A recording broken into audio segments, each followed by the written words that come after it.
Hello बच्चों, विद्या वाहिनी channel में आप सबका स्वागत। मैं संजीवनी शिंदे आज आपके सामने लेकर आई हूँ आपकी पाठ्य पुस्तक सुलभ भारती से पाठ क्रमांक 4। यह एक कविता है और इस कविता का नाम है गाँव शहर और इसके कवि है प्रदीप शुक्ल जी। अब हम कविता की ओर मुड़ने के पहले हम देखेंगे कवि का परिचय। इनका जन्म 1967 लखनऊ उत्तर प्रदेश में हुआ और परिचय है कवि प्रदीप शुक्ल जी को हिंदी कविता के प्रति विशेष श्रद्धा है। आप कविता को एक साधना के रूप में देखते हैं। हिंदी की विविध पत्र पत्रिकाओं में आपकी रचनाएं छपती रहती है। प्रमुख कृतियाँ अम्मा रहती गांव में, नवगीत संग्रह और गुल्लू का गांव बाल गीत संग्रह आदि। अब हम देखेंगे कवि पद्य संबंधी क्या कहते हैं। तो कहते हैं प्रस्तुत नवगीत में कवि प्रदीप शुक्ल जी ने गांव और शहर के दर्द को दर्शाया है। यहाँ शहरों की भीड़ भाड़, भागम भाग, गांव से शहरों की तरफ पलायन, गांवों का शहरीकरण आदि का बड़े मार्मिक ढंग से वर्णन किया है। यानी हर दिन शहर से गांव की ओर भागती हुई जनता और खाली खाली होते गांव और यह जो इनकी तकलीफें हैं उनको यहाँ लिखने की कोशिश की है। बच्चों, यह सुनने के बाद आपको याद आया होगा 7वीं कक्षा में भी आपने इसी प्रकार का पाठ पढ़ा था। यह कविता है, एक पाठ पढ़ा था और उसका नाम था देहात और शहर। और देहात शहर को पत्र लिख कर कहता है कि मेरी मुसीबतें का क्या है, और शहर गांव को पत्र लिख कर कहता है कि मेरी मुसीबतें क्या है। और उस पाठ में भी उन पत्रों में भी इसी प्रकार की ही जो मुसीबतें हैं वह बताई गई थी। तो चलो शुरू करेंगे हम कविता। बदला बदला सा मौसम है, बदले से लगते हैं सुर, दीदा फाड़े शहर देखता, गाँव देखता टुकुर टुकुर। यानी यहाँ कवि कहते हैं कि बदला बदला सा मौसम है का मतलब ये नहीं है कि बारिश के बाद ठंड, ठंड के बाद गर्मी, गर्मी के बाद बारिश, यह मौसम नहीं। तो एक है कि विचारों का वातावरण बदल गया है। बदले बदले बदले से लगते हैं सुर, सुर यानी यहाँ संगीत के सुर नहीं, तो विचारों के सुर बदले हुए हैं। और इसका कारण क्या हुआ है, दीदा फाड़े शहर देखता, और शहर अपनी आंखें या दृष्टि, दीदा यानी आंखें या दृष्टि, दीदा फाड़े शहर देखता है। क्या देखता है, आने वाली लोगों की भीड़ को, जो सागर के पानी जैसे लोग आ रहे हैं शहर में, उनको देखता है। और गाँव देखता टुकुर टुकुर, टकटकी लगा कर गाँव देखता है कि अरे एक एक करते करते घर खाली होते जा रहे हैं, जो युवा लोग हैं वो सब गांव से बाहर जा रहे हैं, इसलिए गांव टकटकी लगाकर देखता है। अगली पंक्तियां हम देखेंगे। तिल रखने की जगह नहीं है, शहर ठसाठस भरे हुए, इधर गांव में पीपल के हैं सारे पत्ते झरे हुए। वो कहते हैं कि शहर की स्थिति ऐसी है कि लोग इतने भरे पड़े हुए हैं कि तिल रखने के लिए भी जगह नहीं है, शहर ठसाठस भरे हुए हैं लोगों से। और गांव इधर उधर गांव में पीपल के हैं सारे पत्ते झरे हुए। और गांव में क्या वातावरण है, पहले के जमाने में गांव का ऐसा वातावरण होता था कि गांव के बीचों बीच एक आध पीपल का बड़ा सा वृक्ष होता था और उस वृक्ष को चबूतरा बंधाया होता था, और उस चबूतरे पर सुबह शाम गांव के लोग इकट्ठा हो जाते थे, तो एक दूसरे का सुख दुख जानते थे, इधर उधर की खबरें लेते थे, देते थे, तो ये लेन देन होती थी। लेकिन अब क्या है, गांव में लोग ही नहीं बचे हुए हैं, तो उस पीपल के पेड़ के नीचे आएगा कौन। तो ये कल्पना कवि ने की है कि पीपल के पेड़ के सारे पत्ते झड़ गए हैं, अब पीपल खाली खाली हो गया है। अगली पंक्तियां देखेंगे। मेट्रो के खंबे के नीचे रात गुजारे परमेश्वर, दीदा फाड़े शहर देखता गांव देखता टुकुर टुकुर। मेट्रो के खंबे पर, यानी मेट्रो जो रेल के पास से जाने वाले खंबे है, उसके नीचे पूरी रात परमेश्वर जो है वह गुजारता है। परमेश्वर नामक व्यक्ति की ऐसी स्थिति है कि लोगों को रहने के लिए घर नहीं है, लोग जहाँ चाहे वहाँ जगह मिले वहाँ रात गुजार लेते हैं। वैसे ही एक परमेश्वर का उदाहरण यहाँ दिया है। दीदा फाड़े शहर देखता गांव देखता टुकुर टुकुर, आंखें फाड़ फाड़ कर शहर देखता है और गांव टकटकी लगाए हुए देखता है कि गांव खाली कैसे हो रहा है। आगे देखेंगे कविता। इधर शहर में सारा आलम, आंख खुली बस दौड़ रहा, वहाँ रेडियो पर स्टेशन राम दिन है जो रहा, उनकी बात सुनी है जब से दिल करता है धुकुर पुकुर। यानी कवि कहते हैं कि इधर शहर में क्या हो रहा है, पूरा आलम पूरी दुनिया जहाँ आंख खुली बस दौड़ रहा है, का मतलब शहर में जो भी जनसंख्या रहती है वह सब आंख खुलते ही दौड़ने की शुरुआत कर देती है। यानी शहर का वातावरण भागम भाग का है, दौड़ ही दौड़ रहती है। और इसीलिए तो कहा जाता है ना, शहर के लोग घड़ी की कांटे की नोक पर चलते हैं। वैसे ही और यहाँ गांव में क्या वातावरण है, गांव में लोगों को काम ही नहीं है ज़्यादा, तो वहाँ के लोग रेडियो स्टेशन ढूंढ रहा है रामदीन। जोहना यानी खोजना, स्टेशन ढूंढते हुए बैठा है।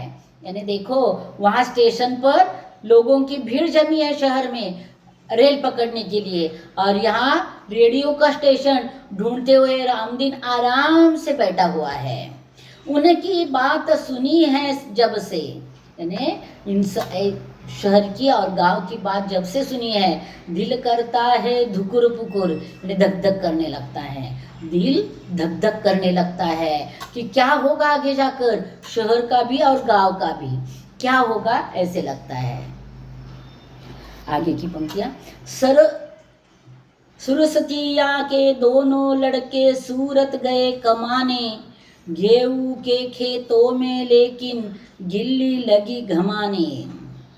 सुरसती यानी वो बोली भाषा में आया है। सरस्वती के दो लड़के थे और दोनों गए हैं कमाने के लिए। कहाँ? सूरत गए हैं, सूरत शहर में पैसा कमाने के लिए गए हैं, और बूढ़ी सरस्वती गांव में रही है। लेकिन गांव में क्या हुआ है, गेहूं के खेतों में लेकिन गिल्ली लगी घमाने। गिल्ली यानी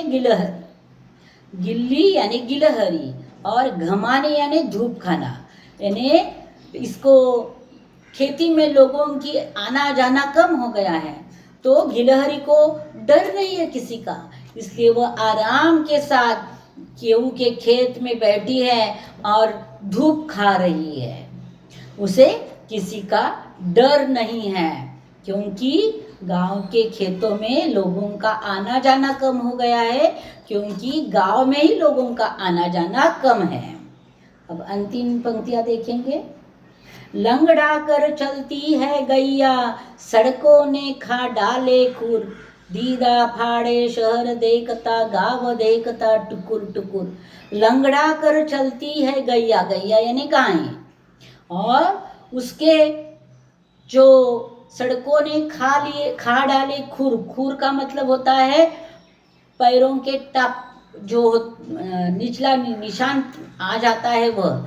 तो देखो गाय जब रास्ते पर से चलती थी तो उसके खुर के निशान, पाँव के निशान रास्ते पर आते थे।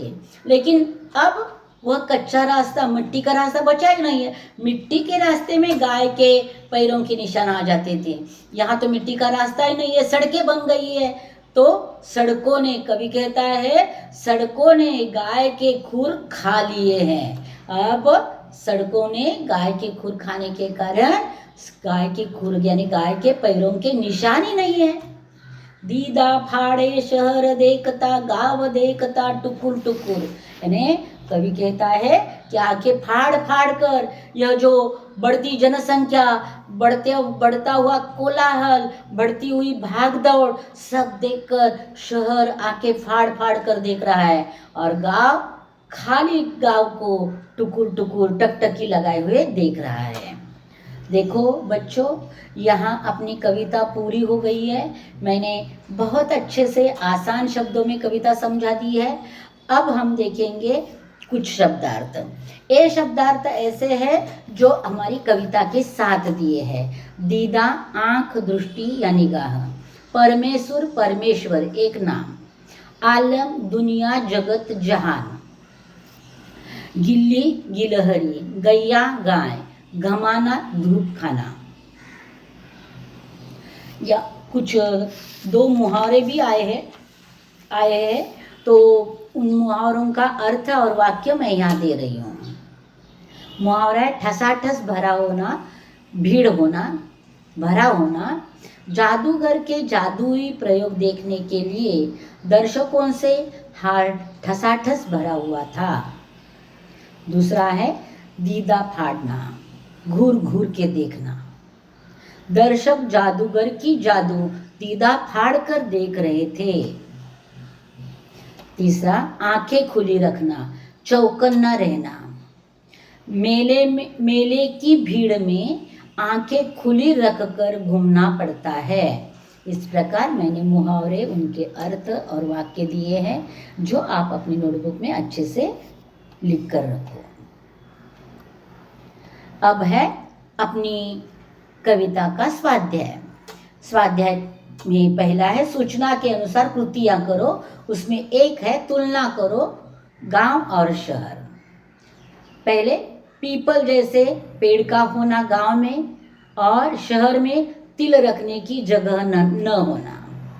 दूसरा, रेडियो पर स्टेशन ढूंढते हुए लोग गांव में, यहाँ मेट्रो के खंबे हैं कि उनके नीचे लोग रहे हैं। खेत सने हुए होते हैं और सुने होते हैं, यानी मैंने कहा कि गांव से बहुत सारे लोग शहर में जाने के कारण लोगों का आना जाना खेतों में कम है, तो खेत सुने हैं। यहाँ सब दौड़ते रहते हैं, और शहर में सब लोग सिर्फ दौड़ते और दौड़ते रहते हैं। अगली 2 नंबर की कृति है उचित जोड़ियां मिलाओ। मेट्रो कहाँ है? शहर में। और पीपल कहाँ है? गांव में। और तीसरा, कृति पूर्ण करो। गांव का देखना कैसे है? टुकुर टुकुर। और शहर का देखना आंखें फाड़कर या दीदा फाड़कर लिखा तो भी चलेगा।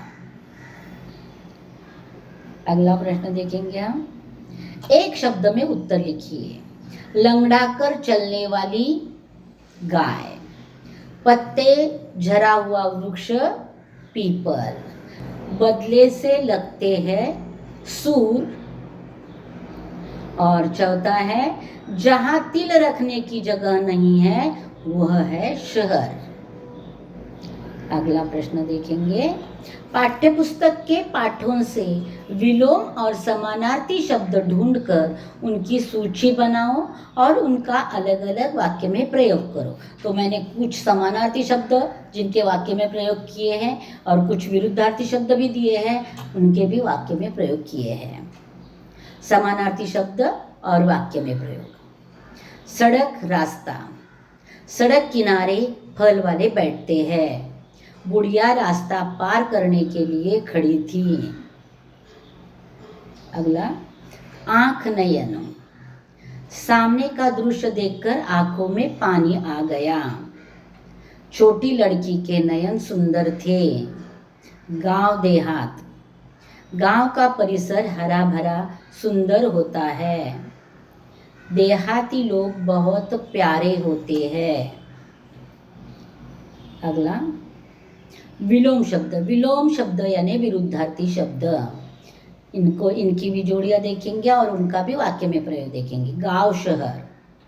गांव का मौसम अच्छा होता है। शहर में लोगों की भीड़ बहुत ज़्यादा रहती है। कमाना गवाना। माता पिता को बच्चों के परवरिश के लिए पैसा कमाना पड़ता है।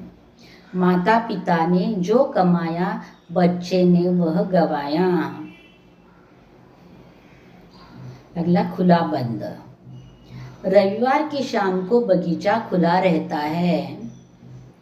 दोपहर के समय ज्यादातर मंदिर बंद रहते हैं।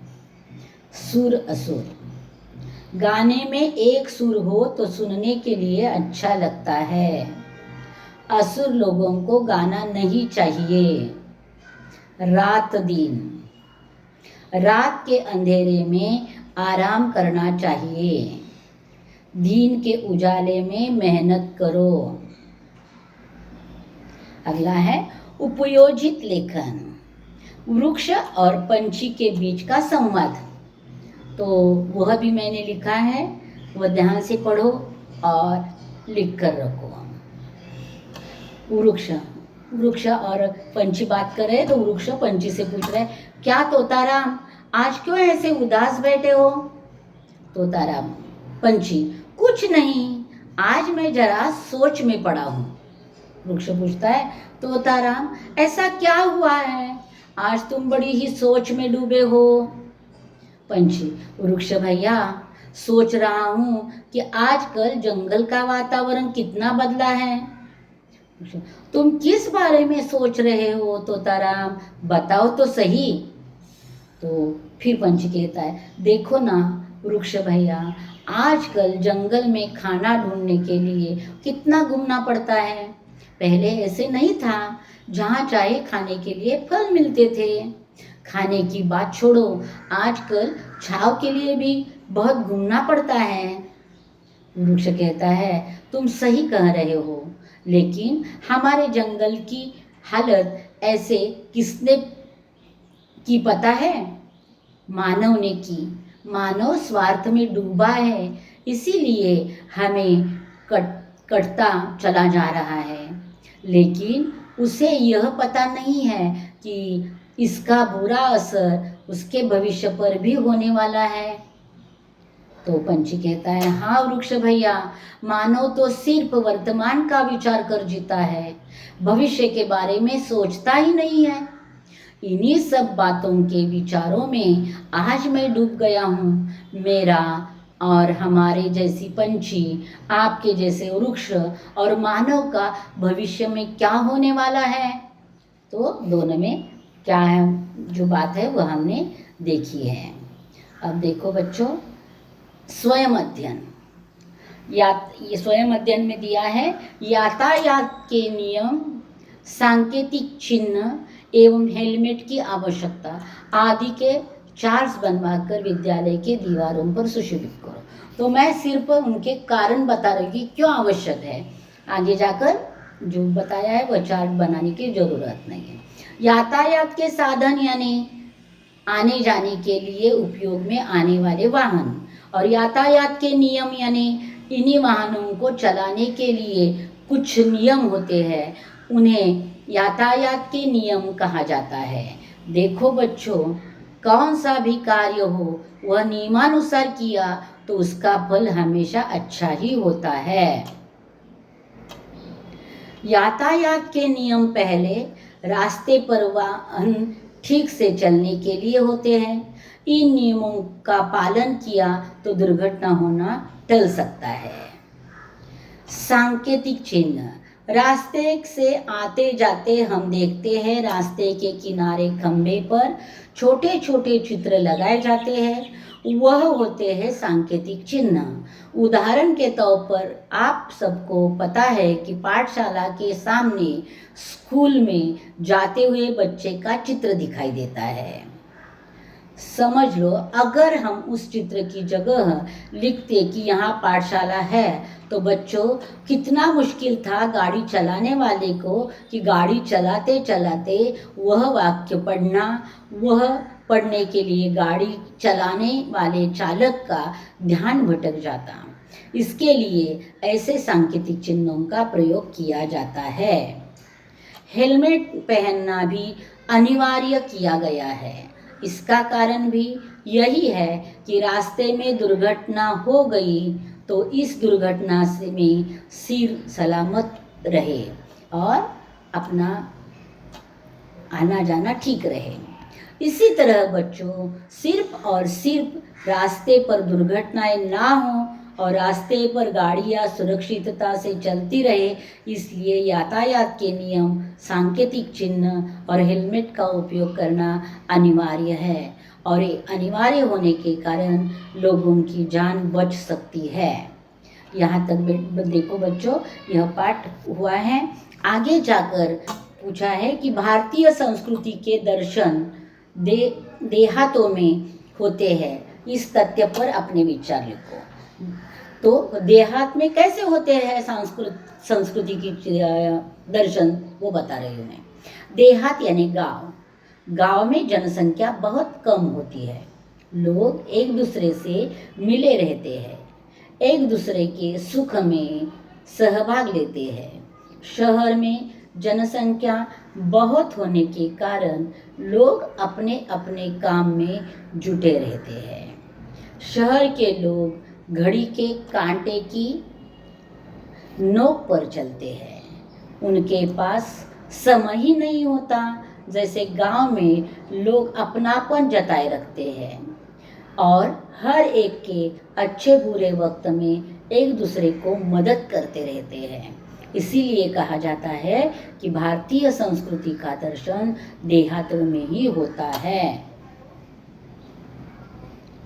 तो देखो बच्चों, इतना सारा तो मैंने कविता अच्छे से समझा दी है, शब्दार्थ दिए हैं, कविता का पूरा स्वाध्याय करा दिया है, भाषा बिंदु हो गया अपना, समानार्थी विरुद्धार्थी शब्द का उपयोजित लेखन हो गया, संवाद लेखन, और स्वयं अध्ययन भी हो गया।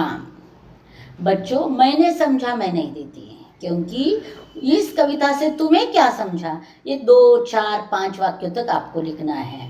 तो अगर आपको यह नहीं लिखना आ रहा है तो फिर एक बार कविता सुनो, यह वीडियो शुरू करो, कविता का स्पष्टीकरण सुनो और फिर आपको 2-4 वाक्य तो लिखने आएंगे ही। तो बच्चों, यहाँ यह कविता गांव शहर पूरी होती है और यहाँ आज के लिए हम रुकते हैं। इसी पाठ्यपुस्तक का अगला पाठ मधुबन लेकर मैं जल्द ही वापस आऊँगी। तब तक इंतज़ार करना बच्चों। धन्यवाद।